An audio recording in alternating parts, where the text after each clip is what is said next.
लगातार दूसरे दिन दिल्ली में सीएनजी महंगी हुई। सीएनजी के दाम में आज ₹2.5 की बढ़ोतरी। दिल्ली में सीएनजी का भाव ₹69.11 प्रति किलो हुआ। 3 महीने में ₹16 प्रति किलो महंगी हो चुकी है सीएनजी।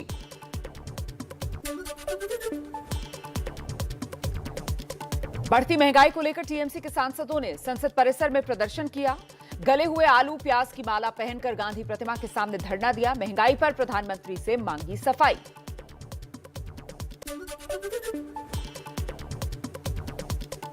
राज्यसभा में महंगाई पर चर्चा की मांग को लेकर विपक्ष का हंगामा। पिछले कई दिन से विपक्ष कर रहा है महंगाई पर चर्चा की मांग।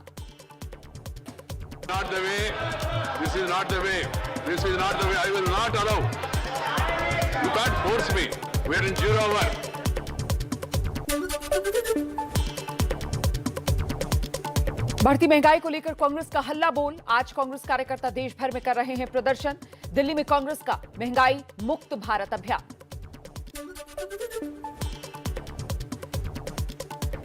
बिहार में विपक्ष के नेता तेजस्वी यादव का बीजेपी पर तंज। कहा पहले महंगाई डायन लगती थी, अब क्यों नहीं लगती। ये भाजपा वालों के पहले महंगाई डायन लगती थी, अब भौजाई या महबूबा नजर आने लगी।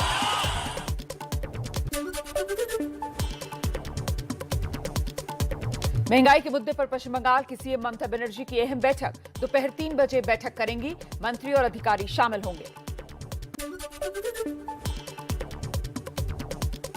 देश में सब्जियों के दाम तेजी से बढ़े हैं। कोलकाता में 10 रुपए में बिक रहा है एक नींबू।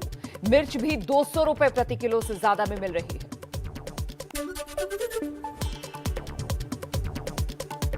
गोरखनाथ मंदिर पर हमले के वक्त मुर्तजा ने जिस धारदार हथियार को ले रखा था, वैसे ही हथियार के साथ आईएसआईएस ने कुछ दिन पहले ही एक वीडियो जारी किया था। जांच एजेंसियां इस हमले के आईएसआईएस कनेक्शन की जांच कर रही हैं। गोरखपुर कांड के तार। आतंकवादी संगठन अल-कायदा से जुड़े आरोपी मुर्तजा अल-कायदा के आतंकवादी अनवर अल अवलाकी के वीडियोज देखता था। अमेरिकी मूल का आतंकी अवलाकी भी पेशे से इंजीनियर था। यूपी एटीएस ने गोरखपुर हमले के आरोपी मुर्तजा का पासपोर्ट बरामद कर लिया है। पासपोर्ट से पता चला है कि मुर्तजा करीब 6 महीने पहले दुबई गया था। मुर्तजा का पासपोर्ट मुंबई के पते पर बना हुआ है। गोरखनाथ मंदिर के हमले के आरोपी मुर्तजा को लखनऊ लाकर पूछताछ कर रही है एटीएस। मुर्तजा से संबंध के शक में एटीएस ने संभल से 2 संदिग्धों को हिरासत में लिया। कुछ दस्तावेज भी बरामद। गोरखनाथ मंदिर के आरोपी मुर्तजा को लेकर अखिलेश यादव ने कहा है कि वो मनोरोगी है। बीजेपी इस मामले को बढ़ा चढ़ाकर पेश कर रही है कि साइकेट्रिक प्रॉब्लम थी, बाइपोलर इश्यूज हैं उसके साथ। मुझे लगता है वो पहलू भी देखना पड़ेगा। और बीजेपी तो वो पार्टी है जो बात को न जाने कितना खींच देती है।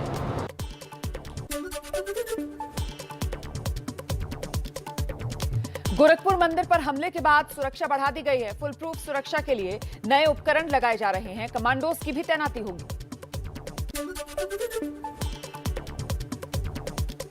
यूपी के मेरठ में गोसेवक नेत्रपाल की गोली मारकर हत्या। नेत्रपाल का साथी हारून गंभीर रूप से घायल। देहात के सरूरपुर थाना इलाके की रात में यह घटना घटी है।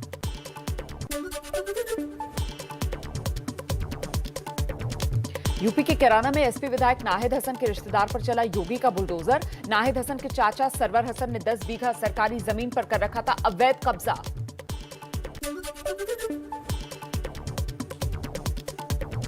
यूपी के लखनऊ में फिर गरजा बाबा का बुलडोजर। कैंपल रोड पर अवैध निर्माण पर कार्रवाई। बिना नक्शा पास कराए किया गया था निर्माण।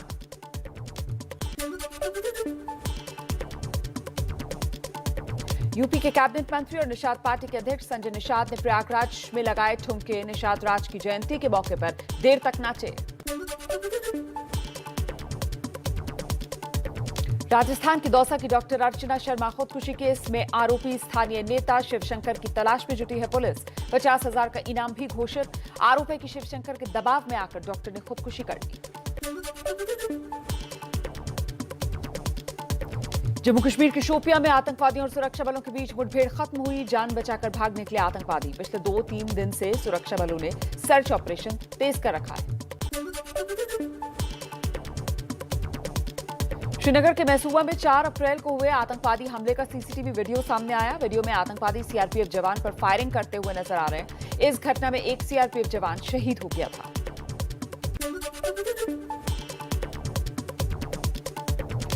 नित्यानंद राय ने राज्यसभा में कहा है, जम्मू कश्मीर में 370 हटाने के बाद आतंकवादी हिंसा में भारी कमी आई है।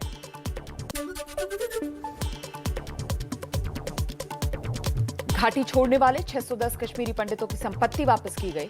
गृह राज्य मंत्री ने राज्यसभा में जानकारी दी।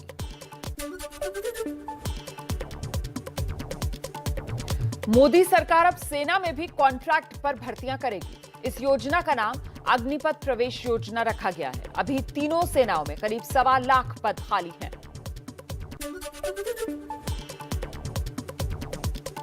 सचिवों के साथ बैठक में पीएम मोदी के निर्देश पर एक्शन शुरू।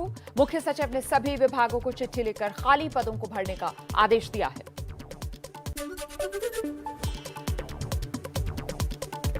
तकनीक के जरिए अपराधियों की पहचान वाला बिल राज्यसभा से पास। गृहमंत्री अमित शाह बोले, डेटा का गलत इस्तेमाल नहीं होगा, निजता भी बनी रहेगी। मैं आश्वस्त करना चाहता हूं, ये एक्ट और इसके रूल्स दोनों मिलकर एक अच्छी मजबूत प्रणाली बनाएंगे।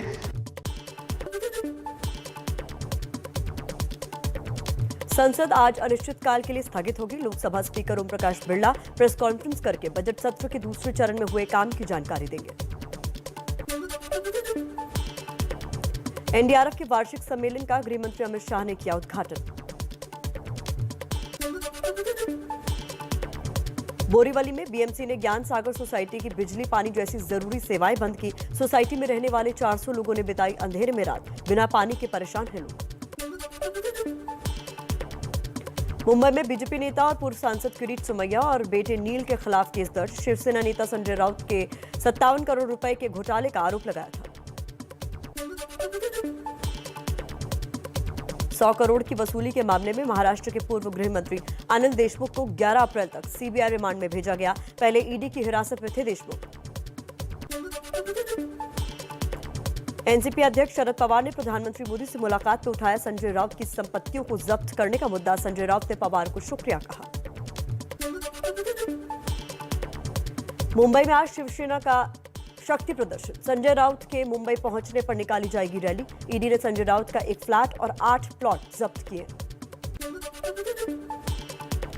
गोवा के पूर्व सीएम दिगंबर कामत ने बीजेपी में जाने की अटकलों को खारिज किया। पहले बीजेपी में शामिल होने की अटकलें थी।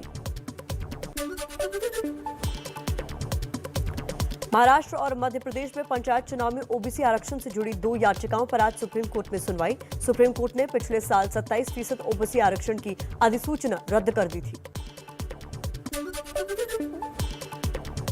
आंध्र प्रदेश कैबिनेट के सभी 24 मंत्री आज इस्तीफा देंगे। सीएम जगन मोहन रेड्डी 11 अप्रैल को नई कैबिनेट का गठन करेंगे। बिहार एमएलसी चुनाव में मुजफ्फरपुर से जेडीयू के प्रत्याशी दिनेश सिंह और नालंदा में जेडीयू की रीना यादव ने जीत हासिल की।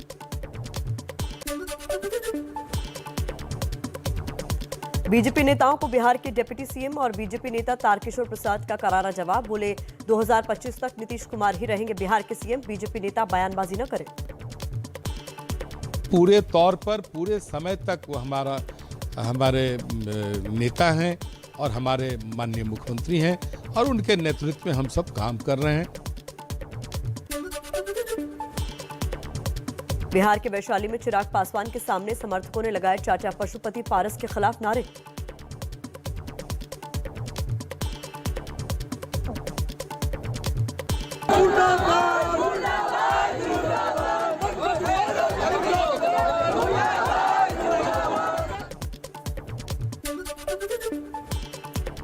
पंजाब के बाद केजरीवाल का हिमाचल प्रदेश में चुनावी शंखनाद। मंडी में केजरीवाल और भगवंत मान ने रोड शो किया। साल के अंत में हिमाचल प्रदेश में विधानसभा के चुनाव होने हैं। हम आप ही की तरह आम लोग हैं, हमें राजनीति करनी नहीं आती, हमें देशभक्ति करनी आती है।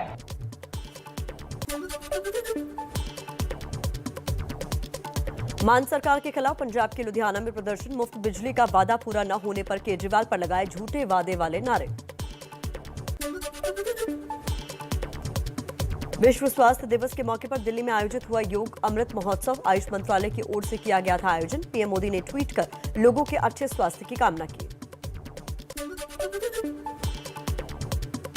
आज है चैत्र नवरात्र का छठा दिन। आज हो रही है मां कात्यायनी की पूजा।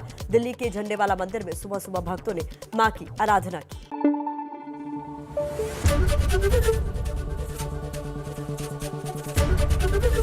एबीपी न्यूज आपको रखे आगे।